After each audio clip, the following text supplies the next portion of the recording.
로마서 5장 12절부터 21절까지입니다. 우리 같이 읽어보겠습니다. 로마서 5장 12절부터 21절까지입니다. 같이 읽겠습니다. 그러므로 한 사람으로 말미암아 죄가 세상에 들어오고 죄로 말미암아 사망이 들어왔나니 이와 같이 모든 사람이 죄를 지었으므로 사망이 모든 사람에게 이르렀느니라.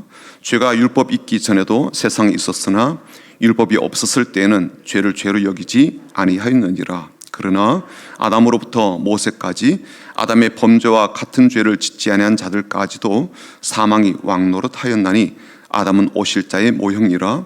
그러나 이 은사는 그 범죄와 같지 아니하니 곧 한 사람의 범죄를 인하여 많은 사람이 죽었은즉 또 하나님의 은혜와 또한 한 사람 예수 그리스도의 은혜로 말미암은 선물은 많은 사람에게 넘쳤느니라. 또 이 선물은 범죄한 한 사람으로 말미암은 것과 같지 아니하니 심판은 한 사람으로 말미암아 정죄에 이르렀으나 은사는 많은 범죄로 말미암아 의롭다 하심의 이름이니라.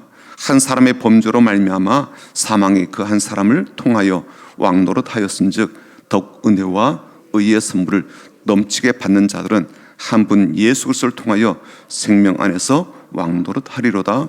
그런즉 한 범죄로 많은 사람이 정죄에 이른 것 같이 한 의로운 행위로 말미암아 많은 사람이 의롭다 하심을 받아 생명에 이르렀느니라. 한 사람이 순종하지 아니함으로 많은 사람이 죄인 된 것 같이 한 사람이 순종하심으로 많은 사람이 의인이 되리라. 율법이 들어온 것은 범죄를 더하게 하려 함이라. 그러나 죄가 더한 곳에 은혜가 더욱 넘쳤나니 이는 죄가 사망 안에서 왕노릇한 것 같이 은혜도 또한 의로 말미암아 왕노릇하여 우리 주 예수 그리스도로 말미암아 영생에 이르게 하려 함이라. 아멘. 어제 가장 추운 날이라고 하는 대한이었습니다. 생각보다 그렇게 춥지 않아서 겨울이 잘 지나가는 것 같이 보이기도 합니다. 이번 주 초가 좀 춥다고 그랬는데 그것도 강추위가 아닐 거라고 생각이 되는데요. 하지만 우리가 한기를 느끼게 되는 것은 그런 바람이 아니라 사실은 소망이 없어 보이는 정치 바람이죠. 또 좀처럼 회복의 기미를 보이지 않는 이 어려운 경제적 바람입니다. 또 새로운 학년으로 올라가는 우리 아이들을 생각해서 우리가 교육비를 참 많이 그렇게 투자하게 되는데 교육비 계산하게 되면 마음이 참 어려워지는 이 교육의 바람입니다. 그런 바람이 매섭게 불기 때문에 자꾸만 이제 우리가 옷깃을 여미게 된다고 생각이 되는데요. 아무리 옷깃을 여민다 할지라도 이 추위를 가져오는 바람을 막으려 한다 할지라도 마음에서 부는 바람까지는 막기가 참 어렵습니다. 우리의 마음에는 이제 걱정의 바람도 불고요, 염려의 바람도 불죠, 낙심과 실망의 바람도 불고 외로움의 바람도 붑니다. 희망을 가져보려고 하지만 일이 잘 안 되어서 심란해지는 이런 불안의 바람도 우리의 마음 가운데 종종 불게 됩니다. 그래도 우리는요, 우리의 삶을 붙드시는 하나님의 손길을 믿고 올 한 해도 앞서가시며 인도하시고 또 더불어서 친히 함께 하시는 은혜로운 동행을 우리는 믿습니다. 그 하나님께서 한 해를 힘있게 이끌어 가시도록 우리 앞뒤 좌우로 보시면서 그렇게 축복하고 또 격려하고 인사하도록 하겠습니다. 주님의 이름으로 축복합니다로 인사하겠습니다. 주님의 이름으로 축복합니다. 주님의 이름으로 축복합니다. 주님의 이름으로 축복합니다. 한 번 더 인사하겠습니다. 주님의 마음으로 사랑합니다. 주님의 마음으로 사랑합니다. 사랑합니다. 주님의 마음으로 사랑합니다. 다윗과 골리앗 이야기는요, 교회를 다니는 신자 외에 그렇지 않은 분들도 잘 아는 그런 인물들입니다. 거인 골리앗을 어린 다윗이 물맷돌 한 방으로 쓰러뜨렸다. 이 이야기는 아이들에게도 신나는 이야기이고 또 어른들에게도 도전이 되는 이야기가 됩니다. 적이 아무리 크고 강대해 보여도 다윗처럼 절대로 기죽지 않고 또 포기하지 말 것을 교훈하는 그런 이야기니까요. 그리고 이런 이야기를 통해서 내게 있는 강점이 무엇인지 또 그 장점을 극대화해서 우리가 도전하게 되는 것, 이것이 승리를 이끌어내는 비결이다. 그런 가르침도 많은 사람들에게 도움이 됩니다. 그리고 성경을 보면요, 이 이야기가 무려 58절이나 됩니다. 58절이나 되는데 그런 정도가 되니까 그 중요성은 아무리 강조해도 모자람이 없다라고 생각이 됩니다. 하지만 그 당시에 이제 그 기록들을 우리가 보게 되면요, 말씀으로 돌아가 보면 우리가 중요한 사실을 좀 놓치고 있구나라고 깨닫게 됩니다. 우리가 알지 못하는 감춰진 이야기가 좀 있거든요. 우선 성경에서 말하는 이 골리앗은 엄청난 이제 키를 자랑하는 거인이 맞습니다. 그의 키가 거의 3m 정도 육박하는 그런 신장이니까요. 그리고 이 사람은 실제적인 군인이었고 또 전쟁에서 꽤 많은 전과를 올린 경험이 있는 그러한 사람입니다. 그가 가졌던 창은요, 이 창 손잡이 외에 앞에 있는 무기 부분이죠, 철로 되어 있는 금속 부분의 무게만 따져도 한 7kg 정도 되거든요. 그러니까 그 창은요, 그가 가진 무기는 또 그가 장착한 이 방어용 이 무장 상태는요, 어느 누가 대적하더라도 이기기가 어렵다라고 생각될 만한 그런 모습이었습니다. 그러니까 신체적 특징과 또 그가 가진 전투 경험, 또 완전 무장 상태를 생각해 보면요, 아무도 그를 대적하겠다고 나설 만한 사람이 없겠다라고 충분히 생각이 되는 거죠. 그렇기 때문에 무려 40일 동안 이 사람이 매일 이스라엘 진영 앞에 서서 누구든 나와라, 나랑 한판 붙자, 그렇게 외쳐도요, 아무도 나서지 않고, 또 심지어 그가 내지르는 하나님 향한 모욕조차도 이스라엘 백성들, 군사들은 숨죽이며 견뎌내는 그런 상태였던 것입니다. 그러나 그날 이 골리앗과 정면 승부를 벌인 사람은 어린 다윗이었습니다. 그 전쟁을 이끌고 있는 사울 왕도 아니었고요, 또 전쟁터에 와 있는 장수들도 아니었고, 또 군인들도 아니었습니다. 아직 아예 티를 벗지 못한 이제 청소년에 불과한 다윗이었죠. 근데 보십시오, 그날 다윗을 향해 나오는 골리앗에게서 좀 이상한 모습을 보게 됩니다. 사무엘상 17장 7절에 이런 말씀이 있거든요. 그 창자루는 배틀채 같고 창날은 철 600세겔이며 방패 든 자가 앞서 행하더라, 그렇게 되어 있습니다. 그렇게 완전 무장을 한 골리앗 앞에 방패를 든 한 사람을 따로 세우고 본인은 이제 그 뒤에 따라왔다, 그런 이야기예요. 그가 왜 그렇게 했을까요? 이 방패의 크기를 자랑해서 공격용 무기와 방어용 무기를 잘 갖춘 자신을 보면서 이스라엘 군대가 더 겁먹도록, 급에 질리도록 하려는 목적이었을까요? 아니면 너희들이 아무리 화살을 쏘아대어도 이 큰 방패가 다 막아준다, 그런 자신감을 내비치고 싶어서 그랬을까요? 그런데요, 그 방패에 대한 얘기가 또 뒤에 또 나오거든요. 이번에는요, 다윗이 골리앗에게로 이제 걸어 나와서 접근하는 그런 상황입니다. 그때 이렇게 기록되어 있어요. 손에 막대기를 가지고 시내에서 매끄러운 돌 5을 골라서 자기의 목자의 제구 곧 주머니에 넣고 손에 물매를 가지고 블레셋 사람에게로 나아가니라. 그런데 이때요, 어떤 무장도 하지 않은 채 목통의 복장으로 나아가는 다윗에게로 다가오는 골리앗의 모습을요, 성경은 이렇게 이제 기록해 두고 있습니다. 블레셋 사람이 방패 든 사람을 앞세우고, 그렇게 되어 있거든요. 골리앗이 여전히 방패를 든 사람 뒤에서 다윗에게로 나오고 있다, 이제 그런 뜻이 됩니다. 여러분, 이상하지 않아요? 골리앗이 왜 이렇게까지 하고 있는지? 하루 이틀도 아니고 40일 동안 매일같이 무장하고 나타나되 방패를 앞에 앞세워서 그렇게 외쳤거든요. 왜 그가 그렇게 방패 뒤에 있을까요? 게다가 이번에는요, 그의 앞에 나타난 존재는 어린 아이일 뿐입니다. 너무 멀리 떨어져 있어서 다윗이 아이인지 상황을 잘 파악하지 못해서 그랬을까요? 그래서 방패를 앞세웠을까요? 아니, 다윗이 아이든 어른이든 왜 골리앗은 그렇게 방패를 앞세우고 그 뒤에서 자신을 보호하듯 숨기고 있습니까? 한 가지 이유가 있을 거예요. 골리앗도 실은 뭔가 두려운 게 있어서 그랬지 않겠습니까? 키가 그렇게 장대하고 엄청난 무기를 가졌고요, 이미 수많은 전투를 치른 경험이 있는 용감한 군인이었지만 실상 그도 두려웠다는 것 아니겠습니까? 내심 많은 두려움이 있었다라는 증거가 아닐까요? 이것을요, 확실하게 증명하는 구절이 그 다음 구절이에요. 그 블레셋 사람이 둘러보다가 다윗을 보고 업신여기니, 그렇게 되어 있거든요. 골리앗이 이제 가까이 와 보니까 존재 정체성을 알게 되는 거예요. 군인이 아니라 목동에 불과한 그런 존재입니다. 그런 존재의 정체성을 알게 되었을 때 골리앗은요, 그를 없인 여겼다 그렇게 되어 있거든요. 자기 눈으로 그 존재가 확인되기 전에는요, 골리앗도 좀 마음이 쫄렸다 이제 그런 뜻이 될 수도 있을 거예요. 근데 눈으로 보니까 그냥 A인 겁니다. 그러니까 얼마나 가소롭고 얼마나 웃기는 일이겠습니까? 그렇게 다윗을 보는 순간 가소롭다라고 생각했던 것만큼 그 전에는 이 골리앗에게도 두려움과 불안과 감춰진 공포심이 있었다라는 그런 이야기가 될 겁니다. 그래서 그 큰 덩치를 이 방패 뒤에 숨기며 전쟁터에 나왔고, 자신의 두려움을 보이지 않으려고 오히려 막 큰 소리로 이스라엘 백성들에게 야 나와라 라고 하면서 겁박을 한 것이 아니겠습니까?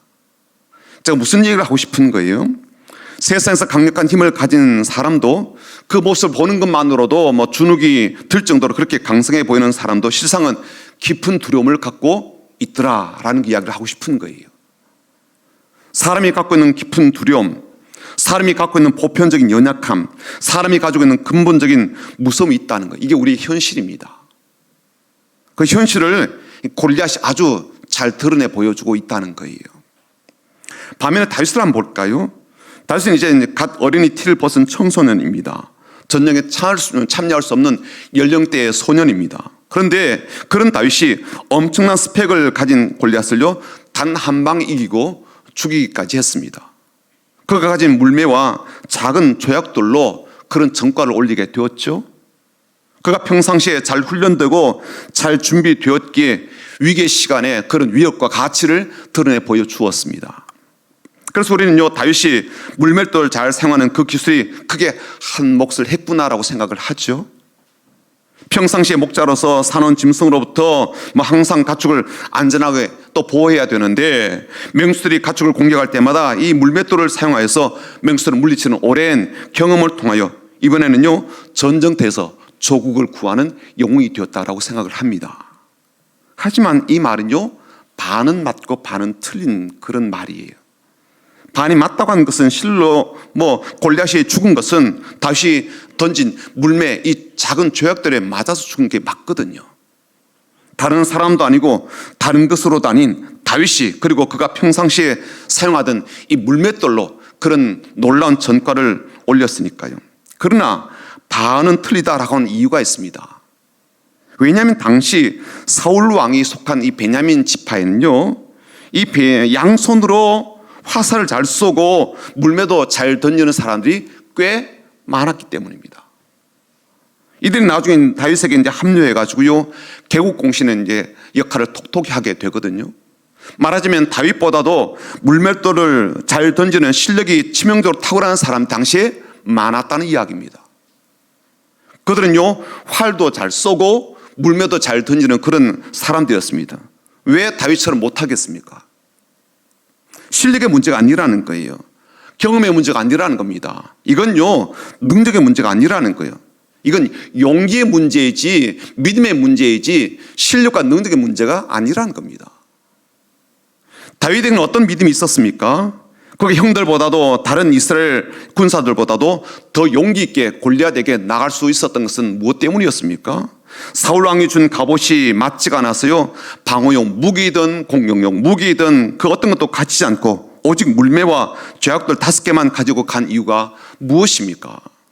본인요, 그걸 제일 잘 하니까 혹은 자기에게 유일한 특기여서 그랬을까요? 아닙니다. 다윗이요, 하나님을 신뢰하고 오로지 하나님을 의지했기 때문에 그래요. 그분께서 나를 사놓은 맹수에서 구원하여 주셨듯이 이번에도 저렇게 하나님 모욕하는 악독한 자로부터 나를 구원하여 줄 것이다 라고 확신했기 때문에 그렇습니다. 그는 자신의 실력을 의지한 것이 아니라 자신을 지켜주시는 하나님을 의지했거든요. 그는 자신이 갖고 있는 물매와 돌을 믿은 것이 아니라 지금도 살아계셔서 나와 함께 하시는 하나님을 믿었거든요. 그는 물매를 붙잡은 게 아니에요. 지금 자신을 통해서 하나님의 살아계심을 보여주시는 그 하나님을 붙잡았던 겁니다. 그 결과 다윗이 던진 물맷돌에 이 말을 정통으로 맞은 이제 골리앗이 쓰러지게 되었던 겁니다. 여러분, 오늘 제가 로마서 말씀을 읽어놓고 왜 구약 성경으로 돌아가서 이 다윗과 골리앗 이야기를 하고 있을까요? 그 이유는 그날의 사건 속에서도 우리가 우리 현실을 볼 수 있기 때문에 그렇습니다. 아니, 꼭 보아야 될 내용이기 때문에 그래요. 이 말씀을 드렸다시피 골리앗을 통해서 우리가 알게 되는 것은 무엇입니까? 그렇게 강대하고 강력한 골리앗이 두려움을 안고 있었고 겁을 내고 있었다는 것 아니겠습니까? 그가 무엇을 그렇게 두려워했고 무엇을 그렇게 겁을 내고 있었을까요? 오늘 그 이유를 본문에서 발견하게 되는데요, 모든 사람에게 있는 그 두려움의 원인, 그렇게 겁을 내는 원인이 12절에 나옵니다. 한번 볼까요? 12절 같이 읽어보겠습니다. 시작. 그러므로 한 사람으로 말미암아 죄가 세상에 들어오고 죄로 말미암아 사망이 들어왔나니 이와 같이 모든 사람이 죄를 지었으므로 사망이 모든 사람에게 이르렀느니라. 그 한 줄의 말씀이 우리가 얼마나 겁을 내고 있고 얼마나 두려워하고 있는지 그 원인을 잘 이야기해 줍니다. 죄가 세상에 들어왔고요, 그 죄가 세상에 들어오면서 사망에 함께 들어오게 되었습니다. 그 사망은요, 한 사람도 예외로 두는 일이 없거든요. 그런데 이것을 좀 더 적나라하게 표현한 것이 바로 14절입니다. 14절 한번 읽어볼까요? 14절입니다. 그러나 아담으로부터 모세까지 아담의 범죄와 같은 죄를 짓지 않은 자들까지도 사망이 왕노릇하였나니 아담은 오실자의 모형이라. 율법이 있기 전이나 있고 나서나 상관없이 죄에 대한 법률적 근거가 있든지 없든지 그것과 관계없이 모든 사람에게 사망이 왕노릇한다라는 이야기입니다. 사망이 왕노릇한다, 이 말은요, 사망이 통치한다, 사망이 이 세상을 다스린다, 그런 이야기입니다. 사망이 무엇이고 죽음이 무엇입니까? 모든 인간을 두렵게 하고 떨게 하는 그 사망은 무엇입니까? 절대적 절망을 이야기하잖아요. 그런 의미이죠. 어느 한 사람도 피할 수 없는 절대 권력이 바로 사망입니다. 죽음에 오면요, 죽을 수밖에 없는 것이 이 사망이죠. 그래서 무적의 세력입니다. 죽음이 왕노릇하니까요, 이 세상에서 내 것이라고 한 모든 것 중에 하나도 가지고 가지 못합니다. 내가 그토록 아끼던 물건이고, 내가 그토록 사는 사람은 물론이고, 내가 자랑스럽게 생각하는 그 명예와 기술과 경험조차도 아무것도 가져가지 못해요. 왜냐하면 사망이 왕으로 통치하면서 그 어느 것도 이 세상에서 반출하지 못하게 딱 막아버리거든요. 죽음은요, 모든 것이 자기 것이라고 주장하면서 죽음을 맞이하는 자에게서 가진 것을 다 빼앗죠. 그 어느 것 하나 가져가지 못하게 하면서 죽은 자가 자기 소유라고 할 만한 것을 하지 못하게 만들어버립니다. 이게 사망이 왕노릇한다라는 말의 의미이죠. 어떤 분들은 이렇게 이야기합니다. 나는 그 사망 두렵지 않아요. 내가 이 땅 올 때 가진 것 없이 빈몸 빈손으로 왔는데 뭘 가져간다고 그렇게 애착과 집착을 합니까? 다 쓸데없는 일입니다. 부질없는 일이에요. 그냥 다 내어주고 내려놓고 가면 됩니다. 그게 인생이지 별딴 게 인생일까요? 죽음 앞에서 모든 사람들이 공평한 것이 오히려 공정한 세상의 룰 아니겠습니까? 그러니 없다고 그렇게 애달팔 필요 없고 있다고 그렇게 젠참에 살 필요 없습니다. 그렇게 말을 하는 사람도 있어요. 제법 인생을 달관한 사람의 모습 같지 않습니까? 세상을 참 초연하게 사는 그런 모습 같긴 합니다. 그런데요, 실상은 그렇지가 않아요. 왜냐하면 죽음이 왕노릇한다라는 그 말은요, 죽음 그 자체에 통치권이 있다라는 그런 의미를 넘어서기 때문에 그렇습니다. 말하자면 죽음이 왕노릇한다라는 것은요, 죽음 이후의 문제까지 그 통치권을 행사한다, 그런 의미거든요. 죽음이 왕노릇하는 이 범위와 영역은요, 우리의 죽음 이후에 그 이후의 삶까지 포함한다, 그런 뜻입니다. 죽음 후에까지 영향을 준다, 그런 뜻이죠. 다시 말하자면 죽음의 통치권은 죽은 자에게 영원한 죽음을 가져오기 때문에 우리에게 그토록 두려움과 절망을 가져다 주는 거예요. 여러분 한번 생각해 보십시오. 죽음이 우리를 다스리기 때문에 죽을 때 우리가 가진 어떤 것도 그 어느 것 하나도 가지고 가지 못합니다. 모두 죽음이 자기 것이라고 주장하기 때문이죠. 그 죽음이 우리에게 임한 이후에 우리에게는요, 영원한 또 죽음에서 어떤 일이 벌어질까요? 사람이 죽는 순간 영원한 죽음이 기다리고 있습니다. 죽음은 다 끝났다라는 종결의 의미인데, 영원한 죽음은 또 어떤 의미를 가진 죽음일까요? 그것은요, 우리가 한 번 죽는 그 죽음을 영원히 반복한다, 그런 의미입니다. 죽지 않고 영원히 살지만 그 죽음을요 영원히 반복하는 거예요. 그래서 죽음이 우리에게 왕노릇한 것이 그토록 두렵고 무섭고 겁나는 일인 겁니다. 하지만 사랑하는 여러분, 오늘 말씀은 우리에게 죽음이 왕노릇하는 그런 삶에 대해서 말하고자 함이 아닙니다. 실은 우리에게 넘치는 은혜가 부어지고 있음을 우리에게 선포하고 있습니다. 오늘 말씀에서 우리가 계속해서 반복하여 보게 되는 말씀이 무엇입니까? 은혜가 더욱 넘친다, 그런 말씀이거든요. 15절 한번 보십시오. 같이 읽어보겠습니다. 그러나 이 은사는 그 범죄와 같지 아니하니 곧 한 사람의 범죄를 인하여 많은 사람이 죽었은즉 더욱 하나님의 은혜와 또한 한 사람 예수 그리스도의 은혜로 말미암은 선물은 많은 사람에게 넘쳤느니라. 17절에 또 나옵니다. 한 사람의 범죄로 말미암아 사망이 그 한 사람을 통하여 왕노릇하였은즉 더욱 은혜와 의의 선물을 넘치게 받은 자들은 한 분 예수 그리스도를 통하여 생명 안에서 왕노릇하리로다. 20절에 또 나옵니다. 율법이 들어온 것은 범죄를 더하게 하려 함이라. 그러나 죄가 단 곳에 뭐라고요? 은혜가 더욱 넘쳤대요. 은혜가 넘치고 선물이 넘친답니다. 죽음이 판을 치고 죽음이 왕노릇하고 죽음이 절대적 절망을 가져오는 이 세상에, 그리고 우리의 삶에 하나님께서 넘친 은혜를 우리에게 부어주신다는 겁니다. 도대체 어떤 은혜를 더욱 넘치도록 부어준다는 겁니까? 한 가지는요, 예수 그리스도로 말미암아 우리를 의롭게 하시는 은혜를 더욱 부어주신다는 거예요. 16절 한번 볼까요? 16절입니다. 같이 읽어보겠습니다. 또 이 선물은 범죄한 한 사람으로 말미암은 것 같지 아니하니 심판은 한 사람으로 말미암아 정죄에 이르렀으나 은사는 많은 범죄로 말미암아 의롭다 하심의 이름이니라. 18절 또 나옵니다. 그런즉 한 범죄로 많은 사람이 정죄에 이른 것 같이 한 의로운 행위로 말미암아 많은 사람이 의롭다 하심을 받아 생명에 이르렀느니라. 또 나옵니다. 19절이에요. 한 사람이 순종하지 아니함으로 많은 사람이 죄인 것 같이 한 사람이 순종하심으로 많은 사람이 의인이 되리라. 예수님께서 전적으로 하나님께 순종하심으로 우리의 모든 죄를 대신 짊어져 주시는 그런 순종하심으로 십자가에 달리셔서 죽음을 당하시는 그 순종하심으로 우리를 의롭게 해주셨다는 거예요. 그래서 더 이상 죄로 말미암아 정죄를 받거나 심판을 받거나 죄에 굴복하여 죄의 종으로 살아가지 않아도 된다는 이야기입니다.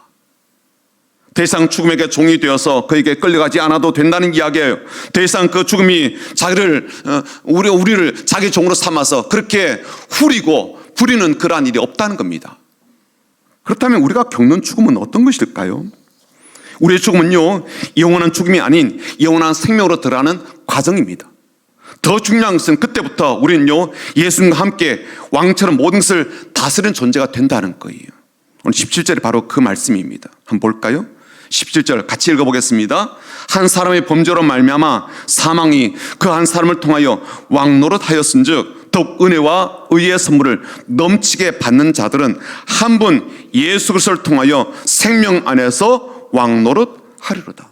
그 삶은요, 은혜가 왕노릇하고 은혜가 다스리는 그런 삶이에요. 21절에 또 한 번 더 나옵니다. 같이 읽어볼까요? 21절입니다. 이는 죄가 사망 안에서 왕노릇한 것 같이 은혜도 또한 의로 말미암아 왕노릇하여 우리 주 예수 그리스도로 말미암아 영생에 이르게 하려 함이라. 예수님이 내 안에 사는 삶이 되는 거예요.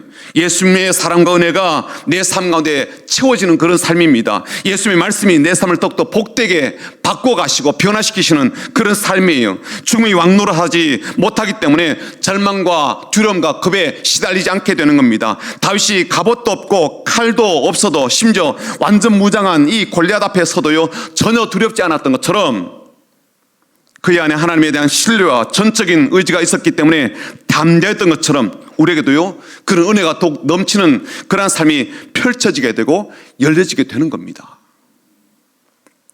우리에게도 그렇게 은혜가 더욱 넘치도록 하시기 위해서 우리 주님이 전적으로 하나님께 순종하셨던 거거든요. 주님의 의로운 섬김이 있었고 전적으로 자신을 내어주는 희생이 있었습니다.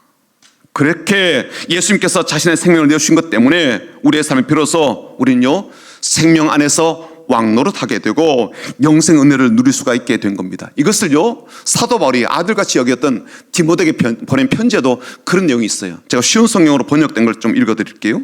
그러므로 나는 이 모든 괴로움을 기쁘게 참을 수 있습니다.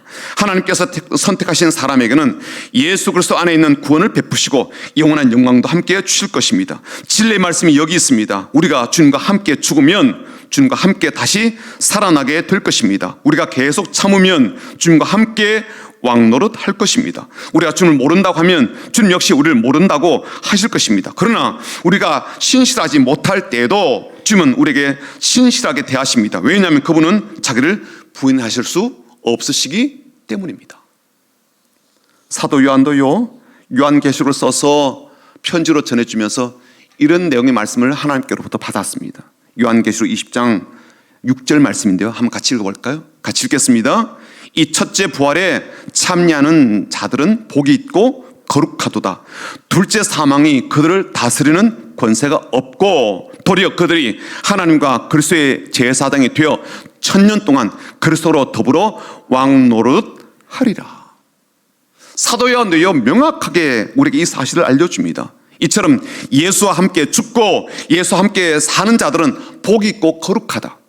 왜냐하면 둘째 사망, 영원한 죽음이 없기 때문이다. 뿐만 아니라 더 큰 은혜와 복이 무엇입니까? 그리스도와 더불어 왕노릇 한다는 거 아닙니까? 주님과 함께 통치한다는 거 아니에요? 주님이 통치하도록 다 내어준 그러한 이들이 이젠 예수님과 함께 이 모든 것을 다스리게 된다. 그 선포 아닙니까?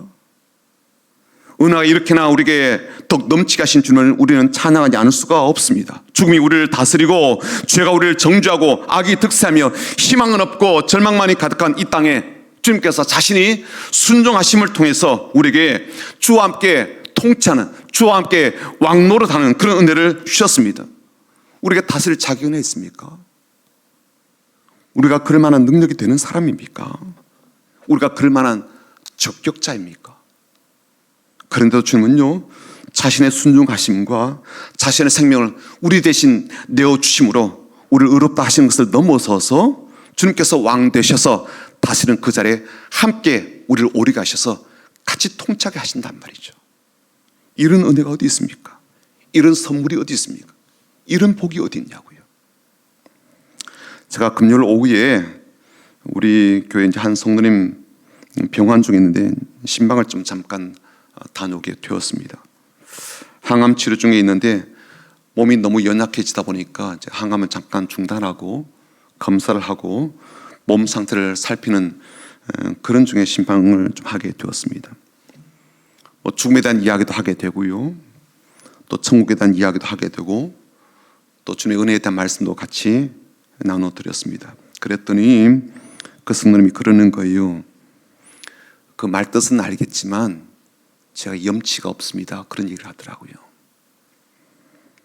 내가 교회를 그렇게 잘 다니는 사람도 아니고 이제 몸이 약해지고 교회도 갈 수 없는 그런 상태가 되어가지고 도와달라고 하는 것, 나를 치료하고 회복하게 해달라는 것, 내 삶을 살펴달라고 하는 것, 얼마나 염치 없는 일입니까? 이제 그런 이야기를 하시는 거예요.